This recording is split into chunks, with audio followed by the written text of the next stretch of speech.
የዘላለም ሕይወትን በመፈለግ ረገድ የምንሰራቸው 5 ስህተቶች።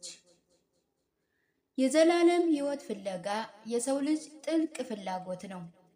እያንዳንዱ ልብ አውቆም ይሁን ሳያውቅ ከዚህ ሕይወት ባሻገር ያለውን ስቃይ የሚያከትምበትና ሰላም የሚሰፍንበትን ቤት ይናፍቃል።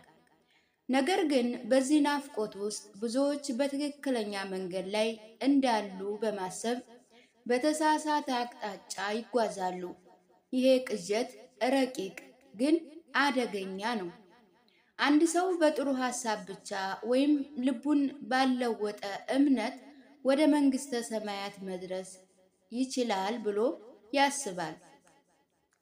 በዚህ ቪዲዮ ውስጥ ብዙዎች የዘላለም ሕይወትን እንዳያገኙ እንቅፋት የሚሆንባቸውን 5 ስህተቶችን አብረን እናያለን።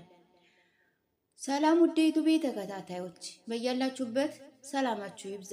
ላይክ፣ ሰብስክራይብ እያደረጋችሁ አብራችሁ ይቆዩ። አንደኛ፣ በራስ መልካም ስራ መተማመን። የመጀመሪያው ስህተት በእግዚአብሔር ጸጋ ፈንታ በራስ መልካም ስራ መታመን ነው። ብዙ ቅን ሰዎች የሚያታልል ረቂቅ ስህተት ነው። ሰብአዊ ደግነት ድህንነት ሊገዛ ይችላል ብሎ ማመን። ብዙዎች እኔ ማንንም አልጎዳም፣ ስለዚህ ከእግዚአብሔር ጋር ሰላም ነኝ ይላሉ። እውነታው ግን የኃጢአትን ዋጋ ለመክፈል ምንም አይነት መልካም ስራ በቂ አይደለም። ድህነት የሚገኝ ሽልማት ሳይሆን የሚቀበሉት ስጦታ ነው። የእግዚአብሔር ቃል እንዲህ ይላል፣ ጸጋው በእምነት አድኗችኋልና ይህም ከእናንተ አይደለም የእግዚአብሔር ስጦታ ነው ይላል ኤፌሶን 2:8 ላይ። ጸጋ ማለት የማይገባን በጎነት ማለት ነው። አንድ ሰው በራሱ ስራ ሲታመን የክርስቶስን መስቀል በቂ አልነበረም እያለ ነው። መልካም ሰው መሆን የሚደነቅ ቢሆንም ያለ ኢየሱስ ክርስቶስ ግን ያ ደግነት የሞራል ጉዳይ እንጂ የድህነት ወይም የመዳን ጉዳይ አይደለም። ይህ በወረቀት መሰላል ወደ ሰማይ ለመውጣት ከመሞከር ጋር ይመሳሰላል። ሁለተኛ፣ ያለ እውነተኛ ንስሐ ዘላለምን መፈለግ። እውነተኛ ንስሐ መዳንን የሚያረጋግጥ ምልክት ነው። በመንፈስ ቅዱስ የተነካ ልብ ከኃጢአት ጋር በሰላም ሊኖር አይችልም። ሮሜ 6:12 እንዲህ ይላል፣ ኃጢአት አይግዛችሁና ከጸጋ በታች እንጂ ከሕግ በታች አይደላችሁምና። ጸጋ ኃጢአት የመስራት ፍቃድ ሳይሆን ኃጢአትን የማሸነፍ ኃይል ነው ይለናል። ብዙዎች ጸጸትን ከንስሐ ጋር ያደባልቁታል። ጸጸት ጥፋተኛ ሆኖ በመገኘት ማልቀስ ሲሆን፣ ንስሐ ግን የእግዚአብሔርን ልብ በመጉዳቱ ማልቀስ ነው። ዳግም የተወለደ ሰው ፍጹም ላይሆን ይችላል፣ ነገር ግን በስህተት ውስጥ በሰላም ሊቀጥል አይችልም። ንስሐ የድህነት ዋጋ ሲሆን፣ ዋጋውም አስቀድሞ ከመከፈሉ የሚያሳይ ማስረጃ ነው። ሶስተኛ፣ ሃይማኖትን ከእግዚአብሔር ካለ ግንኙነት ጋር ማዛመድ። ብዙዎች ሃይማኖተኛ መሆን መንግሥተ ሰማያትን ያረጋግጣል ብለው ያምናሉ። ቤተ ክርስቲያን ይሄዳሉ፣ ደንቦችን ያከብራሉ፣ ነገር ግን የእምነትን ባለቤት አያውቁትም። ያለ ግንኙነት ያለ ሃይማኖት ነፍስ እንደሌለው አካል ነው። ኢየሱስ ክርስቶስ የሞተው ሃይማኖትን ለመመስረት ሳይሆን ግንኙነትን ለማደስ ነው። በማቴዎስ ወንጌል 7:21 ላይ ኢየሱስ ክርስቶስ እንዲህ ብሏል፣ በሰማያት ያለውን የአባቴን ፍቃድ የሚያደርግ እንጂ ጌታ ሆይ ጌታ ሆይ የሚለኝ ሁሉ መንግሥተ ሰማያት የሚገባ አይደለም።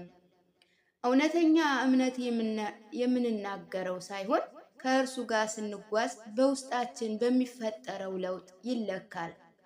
ሃይማኖት ወደ እግዚአብሔር ለመውጣት ይጥራል። ወንጌል ግን እግዚአብሔር ወደኛ እንደወረደ ያሳየናል። 4ኛ አገልግሎትና ለባልንጀራ ያለውን ፍቅር ችላ ማለት። በጸጋ መንካታችን የሚያሳይ ትልቁ ማስረጃ ሌሎችን የምንይዝበት መንገድ ነው። ኢየሱስ ክርስቶስ በዮሐንስ 13:35 ላይ እርስ በርሳችሁ ፍቅር ቢኖራችሁ ደቀ መዛሙርቴ እንደሆናችሁ ሰዎች ሁሉ በዚህ ያውቃሉ ብሏል። ፍቅር የሌለው እምነት ፍሬ እንደሌለው ዛፍ ነው። አንድ ሰው እግዚአብሔርን እወዳለሁ እያለ ወንድሙን ቢጠላ እርሱ ውሸታም እንደሆነ መጽሐፍ ቅዱስ ይናገራል። ማገልገል፣ መውደድ መንግስተ ሰማያትን ለመግዛት የሚደረጉ ስራዎች ሳይሆኑ መንግስተ ሰማያትን በውስጡ የተሸከሙ ሰው ፍሬዎች ናቸው። 5ኛ መንግስተ ሰማያትን መፈለግ ግን የሰማዩን ጌታ አለመፈለግ። ይሄ ዝምተኛ መንፈሳዊ ወጥመድ ነው። በረከትን መፈለግ ግን ባራኪውን አለመፈለግ ኢየሱስ ክርስቶስ ወደ መንግስተ ሰማያት መግቢያ መንገድ ብቻ አይደለም፣ እርሱ ራሱ መንግስተ ሰማያት ነው። በማቴዎስ 16:24 ላይ ኢየሱስ ክርስቶስ ሊከተለኝ የሚወድ ቢኖር ራሱን ይካድ መስቀልንም ተሸክሞ ይከተለኝ ብሏል።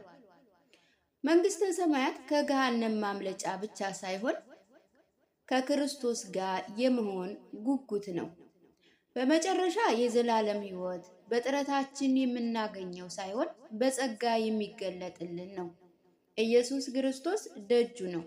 እርሱ መንገድን የሚያሳይ ብቻ ሳይሆን እርሱ ራሱ መንገድ ነው። ትልቅ ስህተት መውደቅ ሳይሆን ያለ እርሱ ለመጓዝ መሞከር ነው።